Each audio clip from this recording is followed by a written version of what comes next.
तो जैसे sir education system में आपको क्या लगता है रिफॉर्म करने की सबसे ज्यादा जरूरत है? You'll have to look at education as wings. It gives you wings. Right. वो कॉन्सेप्ट ऐसा नहीं कि अच्छा चलो यार 16 साल तक हूँ तब तक पढ़ लेना क्या बाकी फिर अपना लाइफ में। तो जैसे डॉन ब्रेकर स्कूल का मोटो क्या है sir? 30 years ago the motto of the school is morality before materiality. आपका लाइफ का जो ट्रू पर्पस है, जो ट्रू गोल है, वो है कि आप मॉरल परफेक्शंस को हासिल करो। तो वो कहीं ना कहीं माइंडसेट चेंज होना चाहिए। मैं भी देखता हूँ कि applying for government jobs and IAS and everything, और वो लोग इतने फोकस्ड है, इतना सैक्रिफाइस कर रहे हैं, घर वाले सब कुछ त्याग देते हैं। क्योंकि मैंने देखा है कि इंडिया इतनी तेजी से आगे बढ़ रहा है, बट कहीं ना कहीं लोग जो मिडिल क्लास लोग हैं वो नीचे दबते जा रहे हैं। तुम एजुकेशन को देख किस तरह रहे हो? Is education just a way to earn money? बहुत बार लोग सोचते हैं कि हाँ it is just a way to earn money. तो 2047 तक मुझे लगता है माइंडसेट थोड़ा चेंज होना चाहिए। Yeah, we have to think more about the poor people and how we can bring them up through opportunities, through jobs, through education and all of that. And also my personal pain point is बेचारे भीख मांग रहे हैं, उनके पास कुछ है ही नहीं, दूसरे देश से बेहतर बन के क्या करूँगा मैं? ये बहुत बड़ा पर्सपेक्टिव रखा सर आपने, और बहुत कम लोग सोचते हैं। हाय, हेलो, नमस्कार, स्वागत है आप सभी का टॉक्स विद मीनाक्षी शो में, where learning meets motivation and every talk helps you to grow. दोस्तों, आज हमारे साथ है एक education entrepreneur and academic leader जो quality education, innovation and focus learning के विजन के साथ काम कर रहे हैं। उन्होंने एजुकेशन इकोसिस्टम में इंस्टीट्यूशन बिल्डिंग एंड लीडरशिप के थ्रू स्टूडेंट्स के लिए new opportunities, creative and practical learning को प्रेरित किया है। So please welcome young personality, director of Dawn Breaker School, mister Suraj Motiwala.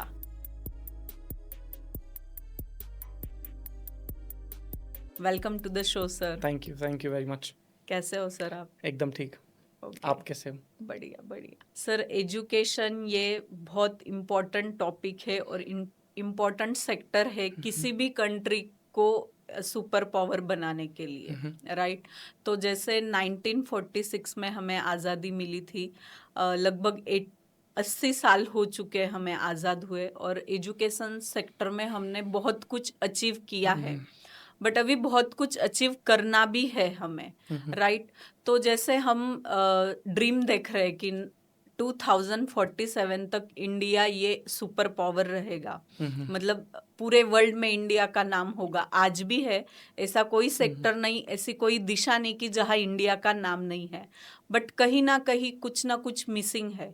तो आज हमारी वही चर्चा होगी एजुकेशन इनसाइट्स पे कि हम और क्या इम्प्रूवमेंट्स ला सकते हैं, क्या होना चाहिए क्वालिटी एजुकेशन प्रोवाइड करने के लिए। तो सबसे फर्स्ट ऑफ ऑल, आपको क्या लगता है एजुकेशन सिस्टम में सबसे बड़ी कमी क्या है आज?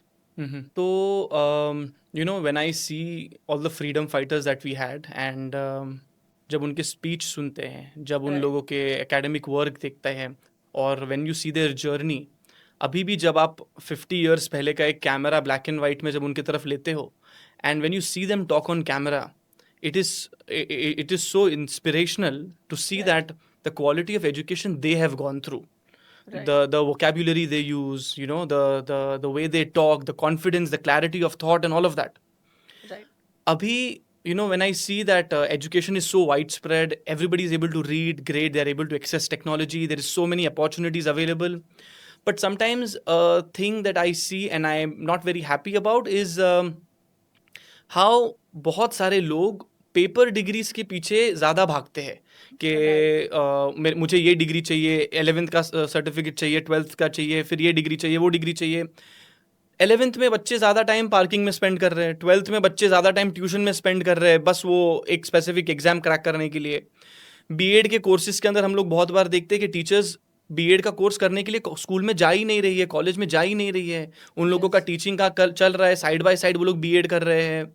And then by the time they pass out, sometimes कोई भी डिग्री हो, they are not very well aware about the context that they have read, the materials that they have read. जो सिलेबस था, जो उनका जो अलग अलग चैप्टर्स थे, सब्जेक्ट्स थे, उसमें जो इम्पोर्टेंट कॉन्सेप्ट्स थे, उनका बहुत बार वो सारा चीज मिसिंग रहता है। डेप्थ नॉलेज नहीं ले पाते वो उस फील्ड का, तो वो क्या डिलीवर करेंगे? एग्जैक्टली। और मुझे लगता है कि बहुत बार जब ये लोग ने अपना एजुकेशनल जर्नी शुरू किया, उनके एंड में यही था कि मैं डिग्री इसलिए कमा रहा हूँ क्योंकि मुझे पैसे कमाने हैं और ये पैसों से मुझे ये खरीदना है, वो खरीदना है, माँ बाप के लिए ये करना है, खुद के लिए वो करना है, वो उनका एंड गोल था। इसके लिए वो लोग इतने जल्दबाजी में थे, बस उनका एजुकेशन ख़त्म करने के लिए, कुछ एग्ज़ाम क्रैक करने के लिए, गवर्नमेंट जॉब में लगने के लिए, क्योंकि उनका अनफॉर्चुनेटली हमारे इंडियंस का मेंटालिटी इतना सर्वाइवल के ऊपर है कि उनको बस एजुकेशन ख़त्म करके पैसे कमाने हैं। और जो एजुकेशन के अंदर जो सारे मेन बेनिफिट एजुकेशन का जर्नी में है कि वो लोग जर्नी के अंदर अलग अलग कॉन्सेप्ट सीखे, स्किल सीखे, पावर ऑफ एक्सप्रेशन सीखे, कॉन्फिडेंस सीखे, वो सारा मुझे लगता है आजकल के जो हमारे एजुकेशन सिस्टम है वो पूरा बहुत इग्नोर्ड है, मिसिंग है। इसके लिए पेपर डिग्रीज बहुत सारे हैं हमारे जो क्वालिफाइड लोग हैं, पर जब हम उनके इंटरव्यूज भी लेते हैं तो हमको मालूम पड़ता है कि वो बेचारे ठीक से बात भी नहीं कर पाते हैं, पढ़ नहीं पाते हैं। तो फिर डर लगता है कि अगर ये आदमी ठीक से बात और पढ़ नहीं पा रहा है तो उसने अपना 4 साल कोर्स के अंदर क्या किया होगा।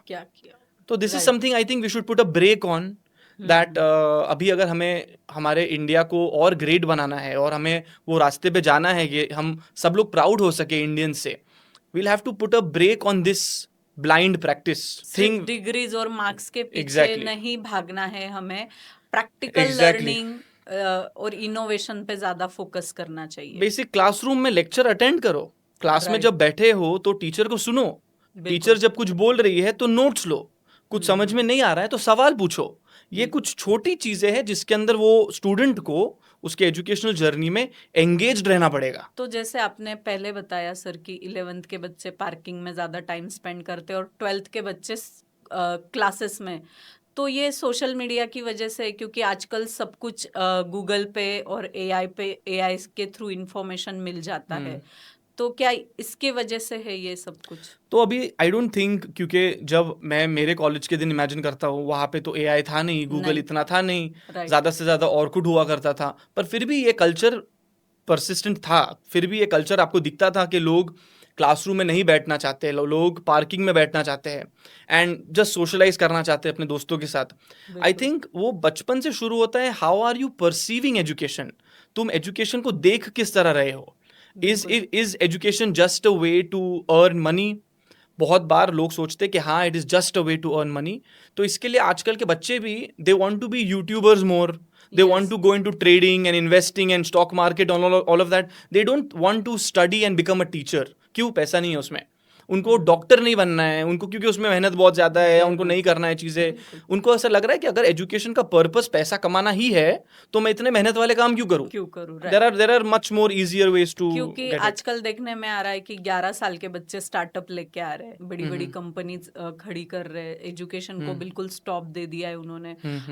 बस मनी को ही प्रेफरेंस दिया जा रहा है, एजुकेशन को लोग पीछे छोड़ रहे। क्या हमारे इंडियन एजुकेशन सिस्टम में इतना ये पोटेंशियल नहीं है कि बच्चे एजुकेशन को क्विट कर रहे? ऐसा क्यों? तो एक तो बात अच्छी है कि you know if these kids are coming up with startups to solve actual problems, it's great, you know we could encourage them, we should encourage them मोर।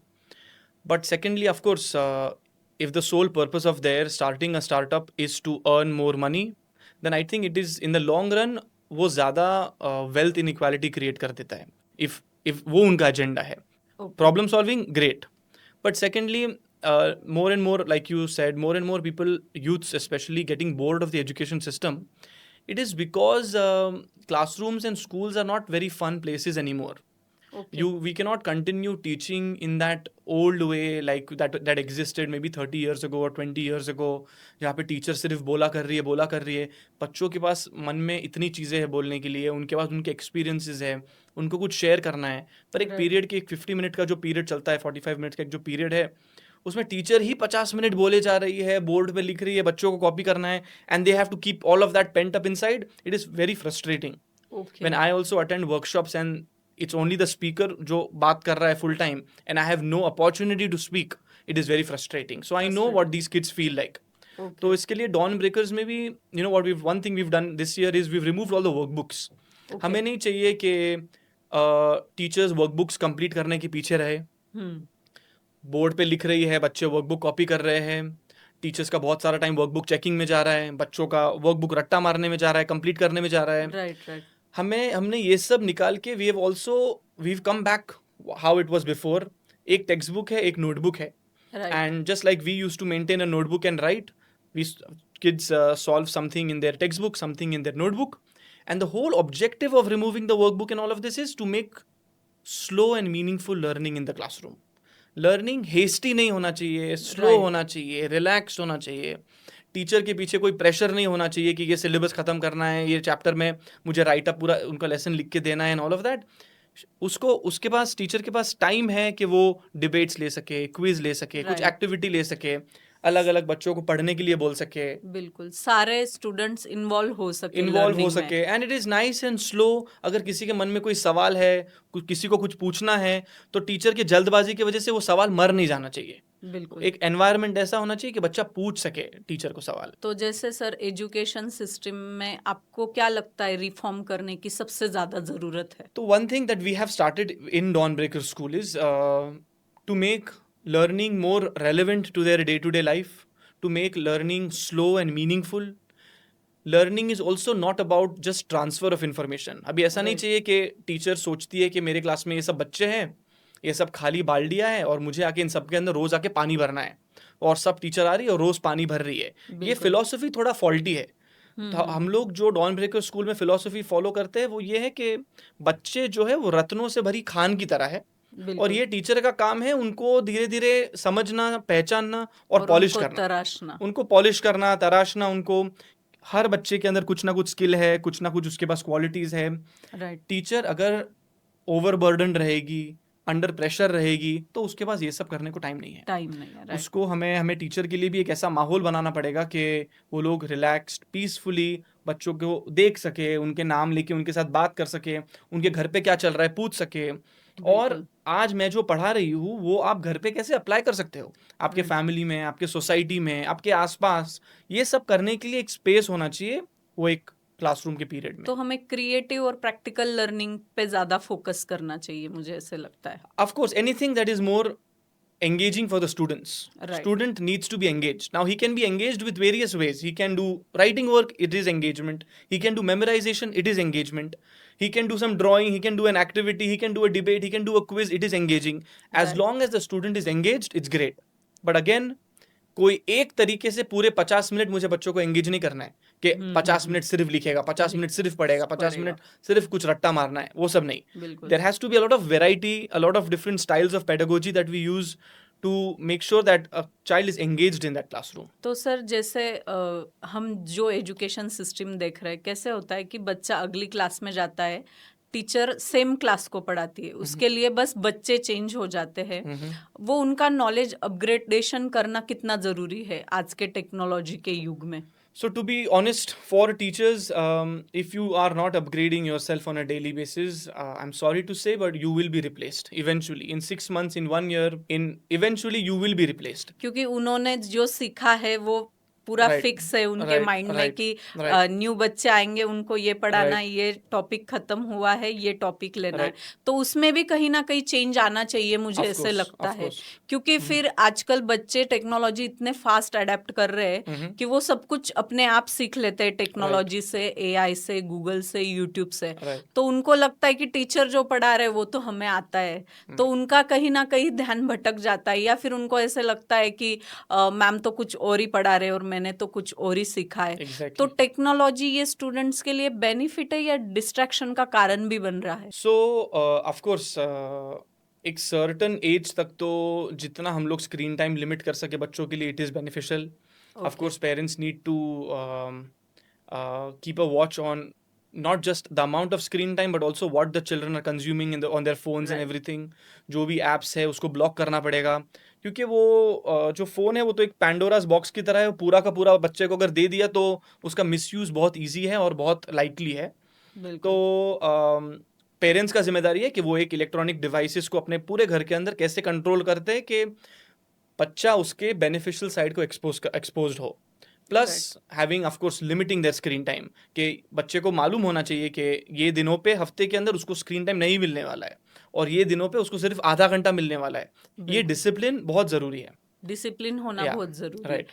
और जिस एज में जो काम करना चाहिए वो होना ही चाहिए। मुझे ऐसे लगता है कि अगर आपकी एज अभी पढ़ने की है तो पढ़ लो अच्छे से, फिर Right. आगे तो मनी और वो है ही, वो part of the life right है। एंड राइट, अगेन अभी जैसे फॉर एग्जांपल आपने बोला कि जो एज में जो करने की चीज है उसको अच्छे से करो, कि अभी आपका पढ़ने का एज है। मुझे लगता है बहुत सारी टीचर्स भी यही सुन के बड़ी हुई, इसके लिए Right. उनको लगता है अभी उनको पढ़ने की जरूरत नहीं है। जरूरत नहीं। तो now they have lost lifelong learning. We have Right. to look at education that this is something which has to be carried on lifelong. It is a part of me. Education is giving me wings. Every day I learn something, I can flap those wings and I can rise higher and higher.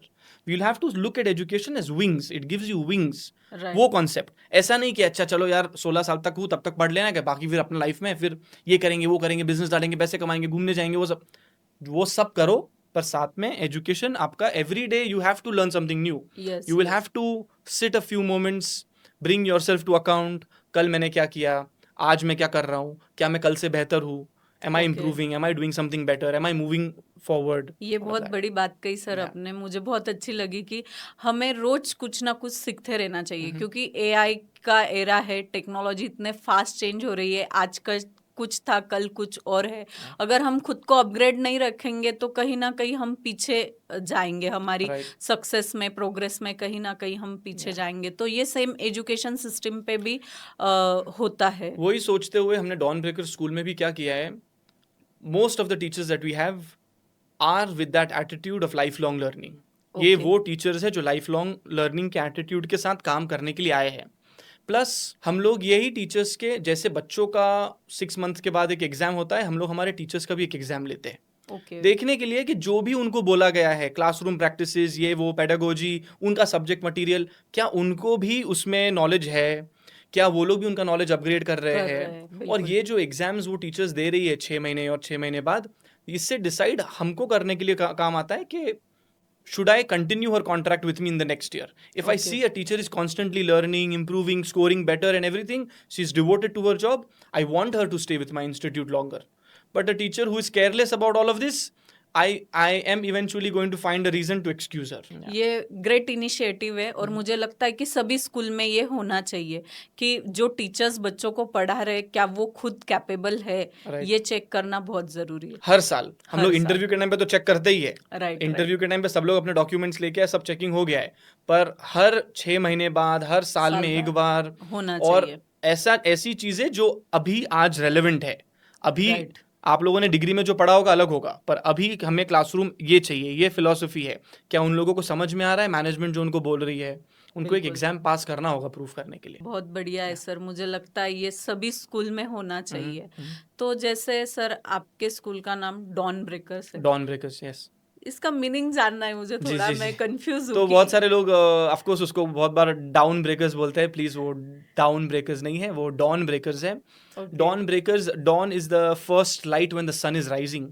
जब sun rise हुआ है, जो पहली किरणें आती है, सूर्य दिखा नहीं है अभी तक पर उसकी किरणें आई हैं, उसको वो पीरियड ऑफ डॉन है। Okay. और ब्रेकर्स, अभी ये सारे वो लोग हैं जो एक नए सूर्य की किरण की जो खबर है लेके दुनिया को भाग रहे हैं बोलने के लिए कि एक नया सूर्य आ चुका है।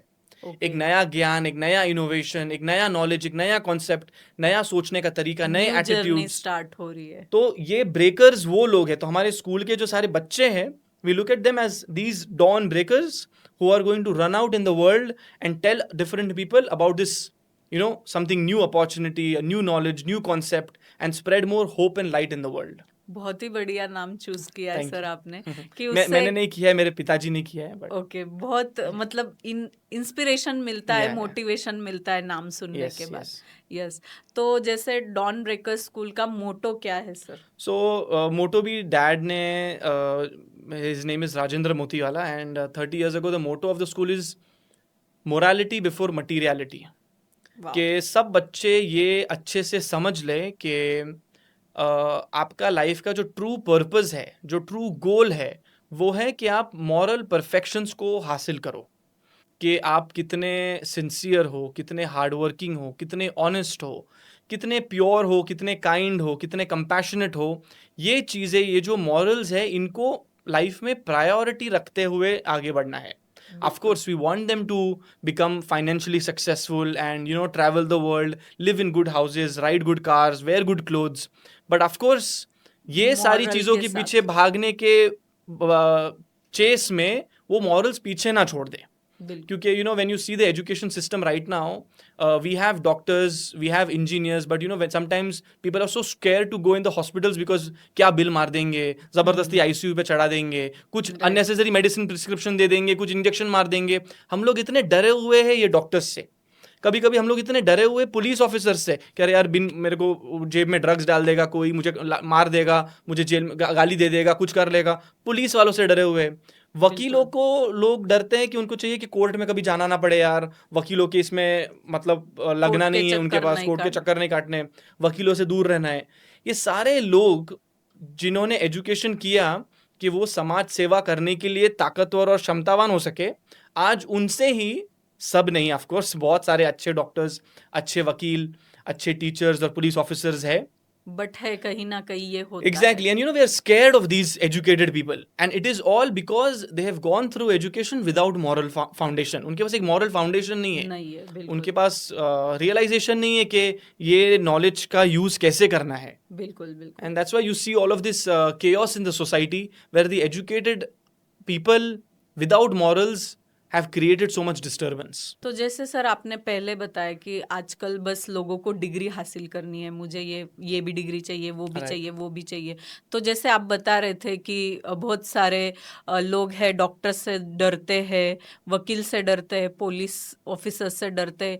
तो उनको ऐसा लगता है कि शायद मैं भी पढ़ लूँ तो मेरा भी वो रुतबा, मेरी Yeah. भी वो Yeah. Reputation Right. हो जाए सोसाइटी में कि मैं Right. भी कुछ कर पाऊँ. Right. बट कहीं ना कहीं मॉरल मिसिंग हो रहे हैं उसमें. Right, right. और जो प्रैक्टिकल हमें सीखना है वो भी Right. साइड में हो जाता है, बस हम डिग्री के पीछे भाग रहे हैं. Yeah.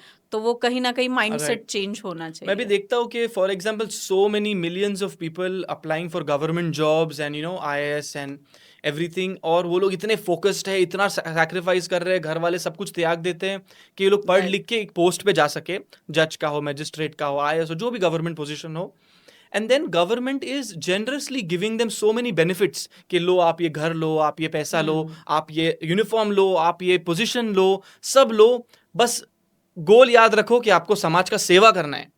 पर इतना सब कुछ देने के बाद भी अनफॉर्चुनेटली इनके लोगों के दिल में इतना करप्शन, इतना खालीपन, इतना ये है कि उनको अभी और भ्रष्टाचार करना है और कमाना है. Right, गवर्नमेंट ने right. तुमको ये सब इसके लिए दिया था कि तुम और पैसे का ना सोचो, कि तुम्हें ना सोचना पड़े करप्शन करने का. इसके लिए बिल्कुल. तुमको घर पे नौकर दे दिए और तुमको ये दे दिया, वो दे दिया. पर अभी कितना भी देने के बाद अगर आप करप्शन करने वाले हो, it makes no sense. Why have you pursued this job? Why did you become a magistrate or a police officer or a commissioner or whatever? It is quite कहीं ना sad. कहीं मॉरल वैल्यूज मिस हो रही है, उसको ध्यान Yeah. में रखना चाहिए. Yeah. और आपके डैड ने ग्रेट इनिशिएटिव किया था कि जो मोटो था उनको Yes, yes, मोरालिटी के साथ चलना है. मुझे लगता है कि सभी ने ये लाइफ में अपनाना चाहिए मॉरल वैल्यूज. Mhm. तो जैसे 2047 तक हम सुपर पावर बनने का सोच रहे हैं, तो आपको क्या लगता है एजुकेशन सिस्टम में सबसे बड़ा चेंज क्या आना चाहिए? अगर आपको मौका मिलता है चेंज करने का, तो आप सबसे पहले क्या चेंज करेंगे? Abhi, of course, I can't think about the whole of India or of everybody and all the people. All I can right now practically think of is my school, Dawnbreakers, my classroom, my group of teachers, my students, my parents. तो अभी ये जो बच्चे हैं जो ईश्वर ने जिनको जन्म दिया है और पेरेंट्स ने जो स्कूल पे भरोसा करके ये बच्चों को यहाँ पे लाया है, I think everybody needs to play their part. It's not just going to be the students. माँ बाप का भी कभी कभी एटीट्यूड ऐसा है कि बच्चों को स्कूल में डाल दिया and now they are completely off to work. बच्चों पे ध्यान नहीं देना है, उनको बस कमाना है. उनको लग रहा है कि पैसों से सारी ज़रूरतें पूरी हो जाएगी. बच्चों को वो लोग केयर नहीं कर रहे. टीचर्स भी फिर ऐसे एटीट्यूड से आ रहे हैं कि कुछ और जॉब नहीं मिला तो चलो मैं भी टीचर हूँ, मुझे पढ़ाना है, ये करना है. बच्चे भी, उसको समझ में नहीं आ रहा है पापा ने मुझे शायद स्कूल में इसके लिए भेजा है क्योंकि मैं घर पे परेशान ज़्यादा करता हूँ. ये टीचर भी मेरे को ये कर रही है. बच्चे को ही मालूम नहीं पड़ रहा है कि वो क्लासरूम में रोज़ आके 8 घंटा स्कूल में कर क्या रहा है. बिल्कुल. और बहुत बार अगर स्कूल का मैनेजमेंट भी, अगर उनका फिलॉसफी ऐसा है कि नहीं अपने को जितना हो सके पैसा निकालना है पेरेंट्स के पास से, चलो इनके पास से डोनेशन लेते हैं, इनके पास से फ़ी लेते हैं, इनका बुक का कॉस्ट बढ़ा देते हैं, यूनिफॉर्म का पैसा बढ़ा देते हैं. इन सब लोगों के जब तक वो गोल्स ही सब इतने डिस्ट्रैक्टेड है, तो ये एजुकेशन सिस्टम में हम लोग करेंगे कैसे कुछ? तो I think everybody needs to get a focus के भाई आप लोग हम लोग ये पृथ्वी पे आए हैं, कुछ उद्देश्य है, कुछ पर्पस है, करना क्या है? अभी अगर टीचर आई है उसका उद्देश्य क्या है ये बच्चों के साथ? कौन से पवित्रता से उसने ये काम करना चाहिए? स्कूल का पूरा मैनेजमेंट है, जब वो फीस स्ट्रक्चर प्लान कर रही है या कुछ भी नया इंट्रोड्यूस कर रही है, उसके अंदर कितना वो लोग पैसे का सोच रहे हैं, कितना जरूरी है? जैसे I want to put it out there कि बहुत सारे पेरेंट्स को लगता है कि एक महंगी स्कूल में बच्चे को डाल देंगे तो उनका बहुत प्रोग्रेस हो जाएगा, but just because a school has a big infrastructure and a very big lawn and this and that, expensive buses, uniform, बच्चों के पास आईडी बहुत ही प्रोफेशनल लग रहा है, it does not mean, all of this does not mean they have a good education system also. Because कभी कभी ऐसे schools में एक माहौल पलता है जिसके अंदर बच्चों को और एरोगेंस आता है, ये स्कूल में जाना एक स्टेटस सिंबल बन जाता है, सब लोग वॉच रख रहे हैं कि इसके डब्बे में क्या आ रहा है, ये कौन सी गाड़ी में स्कूल में आ रहा है, इसका यूनिफॉर्म कैसा है, ये छुट्टी में कौन से सिटी में जा रहा है। इनका पूरा सोचो बचपन से ये बेचारे बच्चों के ऊपर टॉर्चर ये है कि कौन ज्यादा आराम वाली लाइफ, कंफर्ट वाली लाइफ, कौन ज्यादा पैसे उड़ा रहा है। सोचो 15 साल लाइफ के उन लोगों ने ये सोच के बड़े हुए वो लोग, अभी जब ये प्रोफेशनल बन भी जाएगा क्या सेवा दे पाएगा वो? His whole framework, his whole mentality is about being better than others, being more competitive, दूसरों को दबाना, लोगों को सोशल मीडिया पे दिखाना कि मेरी लाइफ कितनी लैविश है। ये बहुत सैड रियलिटी है कि बच्चों को बचपन से ही उस दौर से गुजरना पड़ता है, तो वो भी सोचने लग जाते हैं कि मनी ही सब कुछ है, उसके अलावा कुछ नहीं है। बिल्कुल। तो जैसे सर आप बता रहे हो गुड इंस्टीट्यूशन का होना, सिलेक्शन बहुत जरूरी, तो क्या मापदंड हो सकते हैं कि हम बच्चे को कौन सा स्कूल चूज करें? मुझे लगता है कि पेरेंट्स जब एक स्कूल में आते हैं वो लोग डायरेक्टली उसका बिल्डिंग, लोगों के चेहरे, लोगों के नाम, स्कूल का नाम, ऑनलाइन, वो सब जज करने से अच्छा 2 मिनट जाके आप जो प्रिंसिपल है, जो टीचर्स है, जो फ्रंट ऑफिस में जो लोग हैं, उन लोगों के साथ थोड़ा टाइम स्पेंड करो, कुछ सवाल पूछो कि ये लोग एजुकेशन के बारे में सोचते क्या है, माँ बाप के बारे में सोचते क्या है। बिल्कुल। उनका मोटो पैसा कमाना तो उनका स्कूल का मोटो क्या है, उनका स्कूल का मीनिंग क्या है, उनका जो मोटो और मीनिंग है क्या वो फॉलो भी हो रहा है क्या। और कुछ एग्जिस्टिंग पेरेंट्स के साथ शायद बात करके देखो, बच्चों के साथ बात करके देखो क्या है स्कूल का। And many times because Dawn Breaker का फीस स्ट्रक्चर थोड़ा कम है, we start our fees from से around 30,000 for nursery and we don't take donations और एनीथिंग। पर बहुत बार लोगों को लगता है कि फी कम है तो स्कूल भी टाइम पास होगा। वो लोग ये पर्सपेक्टिव रखते हैं कि अच्छा सस्ता है ना तो कुछ मजा नहीं है, मैं 2 लाख की फी देता हूँ, भारी मिलेगा मेरे को सब, अच्छा यूनिफॉर्म रहेगा, अच्छी बिल्डिंग रहेगी, बच्चा इसमें पाला बड़ा होगा, ये होगा। अरे पर ये माइंडसेट का प्रॉब्लम लगता है। एग्जैक्टली वहां पे जो रैगिंग होगी, जो बुलिंग होगी, बच्चे को जो एक्सपोजर मिलेगा, बहुत बार ये माहौल से जब बच्चे निकलते हैं वो लोग कॉमन पब्लिक के साथ कनेक्ट भी नहीं कर पाते। उन लोग को बड़े क्लास के लोग वही चाहिए, बाकी लोगों को वो लोग नीचा देखते हैं, तुच्छ देखते हैं, ये गवर्नमेंट स्कूल का है, ये तो छोटे से स्कूल का है, हम तो ये XYZ बड़े स्कूल के लोग हैं। वो एक एरोगेंस पलता है लोगों के अंदर। एंड बहुत बार ऐसे बच्चे फिर अब्रॉड निकल जाते हैं और अब्रॉड में ही काम करते हैं और देश के सेवा के लिए हार्डली उनमें से कुछ लोग रहते हैं। देश की सेवा के लिए यही गवर्नमेंट स्कूल के बच्चे हैं जिन लोगों ने गरीबी देखी है, तकलीफ देखी है, प्रॉब्लम्स देखे हैं, ये लोग हैं जो अभी गवर्नमेंट ऑफिसर्स बन रहे हैं और कुछ करने की कोशिश कर रहे हैं। तो मुझे लगता है ना बच्चे सबसे ज्यादा टाइम स्कूल में स्पेंड करते हैं, तो स्कूल सिलेक्शन ये बहुत इम्पोर्टेंट है। वो अच्छे से अगर हुआ तो हमारा बच्चा मॉरल इथिक्स के साथ एजुकेशन में भी आगे बढ़ेगा, तो लाइफ लॉन्ग उसकी सक्सेस प्रोग्रेस अच्छी रहेगी। राइट। तो 2047 में अगर हमें सुपर पावर बनना है तो आज से क्या चेंज करना चाहिए हमें? मुझे तो सबसे पहले लगता है कि जब भी वो वर्ड सुपर पावर आता है ना तो हमको ऐसा लगता है कि इतना शक्तिशाली कि वो दूसरों से श्रेष्ठ हो जाए। पर मुझे लगता है वो पूरा कॉन्सेप्ट ही थोड़ा प्रॉब्लमैटिक है। हमको किसी और से श्रेष्ठ होना नहीं है, किसी और को दबाना नहीं है। बिल्कुल। मुझे लगता है कि अगर इंडिया को 2047 तक ज्यादा एक सुपर पावर बनना है तो I think what we need to become is more tolerant. कि हमारे देश में अलग अलग धर्म के, जाति के, रंग के, भाषा के लोग एग्जिस्ट कर सकते हैं प्यार से। I think we need to become more understanding we need to develop our power of consultation, कि हम लोग बात कर सके, चर्चा कर सके, बिल्कुल, एक दूसरे का सीख सके, कनेक्शंस डेवलप कर हम सके। लोग दूसरे कंट्री में जाएं तो दूसरे लोग गर्व से इनको वेलकम करें। अभी Right. बहुत कंट्रीज में इंडियंस का दर्जा बहुत ही कभी कभी गिरा हुआ है कि Right. बहुत बार टूरिज्म में वो वेलकम नहीं है, जॉब्स में वेलकम नहीं है, because of the behaviour that sometimes we show outside and all of that. I think it would be a great win if till 2047 Indians become, more mature, have a more wider perspective. जो वासुदेव कुटुंबकम का जो अपना philosophy है वेदास में, कि पूरी मानव जाति एक परिवार है, ये नजरिए से देखे। हमारे देश में ना पढ़ाई लिखाई से एक चीज जो मिटनी चाहिए वो है ये जो एक्सट्रीम गरीबी जो चल रही है। Right. कम से कम एक ऐसा माहौल तैयार हो कि मैं इंडिया को क्या सुपर पावर बनाऊं जब मेरे ही मेजॉरिटी लोग बिना खा रहे सो रहे, उनके पास रहने के लिए छत नहीं है, बेचारे भीख मांग रहे हैं, उनके पास कुछ है ही नहीं। कम से कम अगर ये सारा एजुकेशन का खाना खा सके इतना अगर हम कर ले तो हम सुपर पावर अपने आप में ही बन जाएंगे। वो 2047 तक हमारा गोल होना चाहिए कि हमारा जो लो इनकम ग्रुप्स है, हमारे जो गरीब लोग हैं, उनका हम लोग उत्थान कैसे कर सके। तो I think it is a meaningful change. दूसरे देश से बेहतर बन के क्या करूंगा मैं। बिल्कुल, ये बहुत बड़ा पर्सपेक्टिव रखा सर आपने, और बहुत कम लोग सोचते हैं, क्योंकि मैंने देखा है कि इंडिया इतनी तेजी से आगे बढ़ रहा है, बट कहीं ना कहीं लोग जो मिडिल क्लास लोग हैं वो नीचे दबते जा रहे हैं। हम इतनी रेस में भाग रहे हैं, बट हम हमारे देश के लिए क्या कर रहे हैं, हमारे लोगों के लिए क्या कर रहे हैं, वो हमें सोचना चाहिए। तो 2047 तक मुझे लगता है माइंडसेट थोड़ा चेंज होना चाहिए। We have to think more about the poor people and how we can bring them up through opportunities, through jobs, through education and all of that. And also my personal pain point is जो हम Indians littering करते हैं, ये जो हमने इतना सुंदर हमारे देश को हर जगह पे थूक के, कचरा फेंक के, सब करके, पब्लिक प्रॉपर्टी डिस्ट्रॉय करके जो गंदगी फैलाई है, that is very irritating. When I travel abroad, when I see that people are so mindful कि कचरा जेब में रख रहे हैं, कचरा बाहर नहीं कर रहे, पब्लिक प्रॉपर्टी को साफ रख रहे हैं, आई फील के काश ये हमारे इंडिया में हो कि हम लोग एक साफ घर में तो रहे पहले। और मुझे लगता है ये सिर्फ गवर्नमेंट की रिस्पॉन्सिबिलिटी नहीं है, ये हमारी खुद की भी रिस्पॉन्सिबिलिटी है कि हम कैसा बिहेव करते हैं।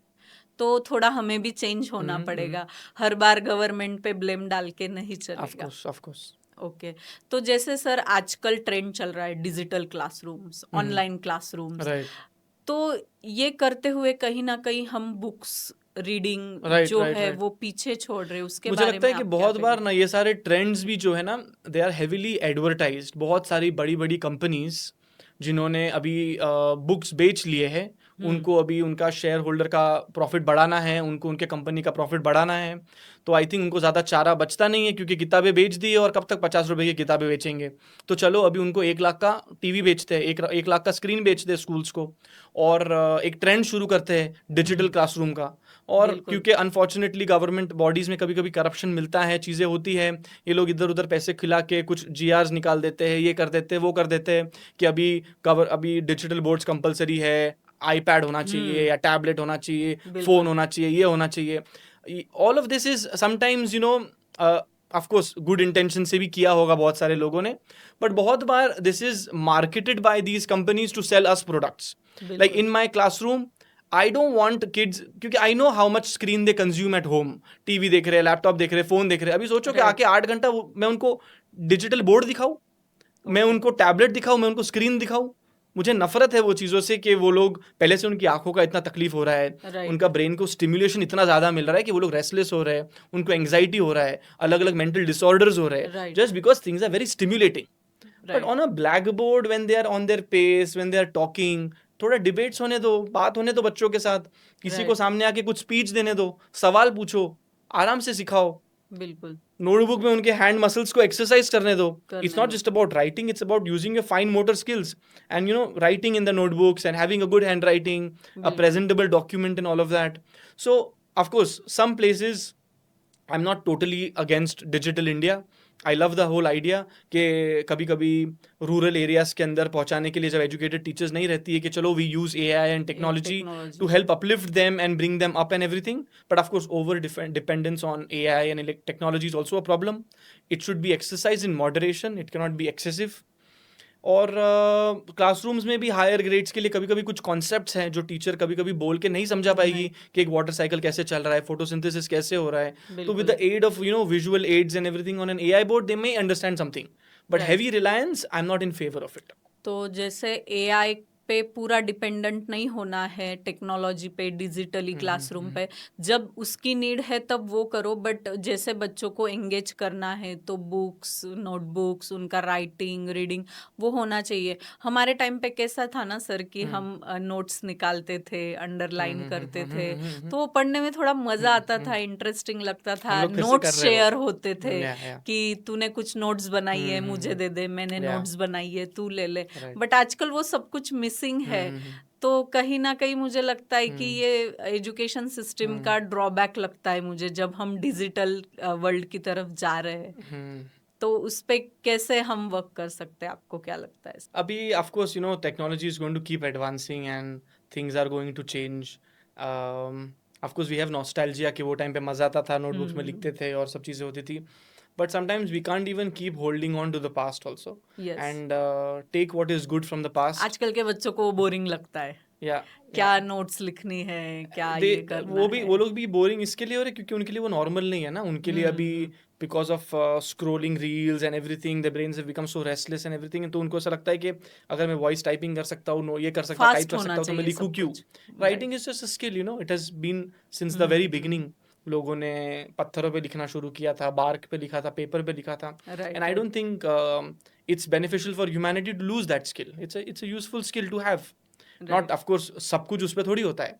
आप लोग हम लोग घर पे जाते हैं तो there are various ways we communicate messages, but we type on phones and we swipe and we do that, but writing is also essential and I think it needs to stay. Yeah. तो जैसे education system में और सबसे बड़ा loop hole क्या लगता है आप? मैं कोई एक्सपर्ट तो हूँ नहीं कि मैं एजुकेशन सिस्टम के अंदर लूप होल्स और कुछ निकालूं, पर अगर मैं सिर्फ मेरे स्कूल का एनवायरनमेंट जैसे आजकल बहुत सारे अलग अलग बोर्ड्स देखने को मिलते हैं. सीबीएसई बोर्ड है, आईसीएसई, आईजीएसई, एसएससी. इनमें ही पेरेंट्स उलझ जाते हैं कि कौन सा बोर्ड चूज करना है, क्या राइट है. तो ऐसा नहीं हो सकता ऑल ओवर इंडिया के लिए एक ही बोर्ड लागू किया जाए, एक ही एजुकेशन सिस्टम हो सके. वैसे तो हर 15 किलोमीटर पे अपनी लैंग्वेज चेंज हो जाती है.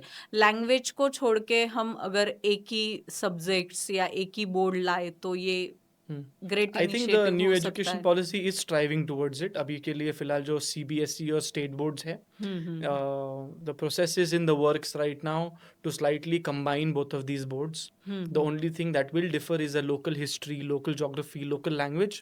Other topics of the syllabus will stay same. So the new education policy is going towards that. That's it is happening.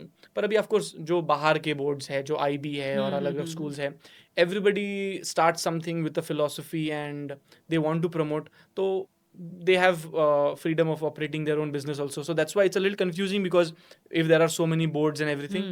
But ultimately, to be honest, board कोई भी हो, बच्चा कौन से फैमिली से आता है, क्या एटीट्यूड लेके आता है, क्या माइंडसेट लेके आता है, कौन से स्कूल में जा रहा है, उसके दोस्त क्या है, वो स्कूल का मेंटालिटी क्या है, माइंडसेट क्या है, पढ़ाने का तरीका क्या है. अगर टीचर इंटरेस्टिंग रही तो आईबी का बोर्ड का लेक्चर भी बोरिंग हो सकता है. टीचर इंटरेस्टिंग रही तो स्टेट बोर्ड का एक लेसन भी बहुत इंटरेस्टिंग हो सकता है. So it really depends on the teacher and the attitudes kids bring. And I don't think we have to overthink about these boards and everything. It's about just हमारी mentality, mindset के हमें थोड़ा work करना पड़ेगा कि हमारा गोल fix होना चाहिए एक्चुअली हमें करना क्या है. तो हम ये बाकी सारी बातें भूल सकते हैं उसके लिए. Thank you so much sir. आपने एजुकेशन पे बहुत एक ग्रेट इंसाइट शेयर की है कि कैसे हमारा इंडिया सुपर पावर बन सकता है एजुकेशन सिस्टम में. टीचर्स, एजुकेटर्स, स्टूडेंट्स और पेरेंट्स कैसे इन्वॉल्व होके एक बेटर एजुकेशन सिस्टम खड़ा कर सकते हैं. Thank you. Thank you very much for having me over here. It was quite helpful for me to share my thoughts with you as well. It's my pleasure, sir. Thank you. Thank you. तो दोस्तों, अगर आज का episode आपको interesting लगा हो, आपको लगा हो कि कुछ यूजफुल है, तो शेयर करना ना भूले. Like, comment, subscribe my channel. Thank you so much.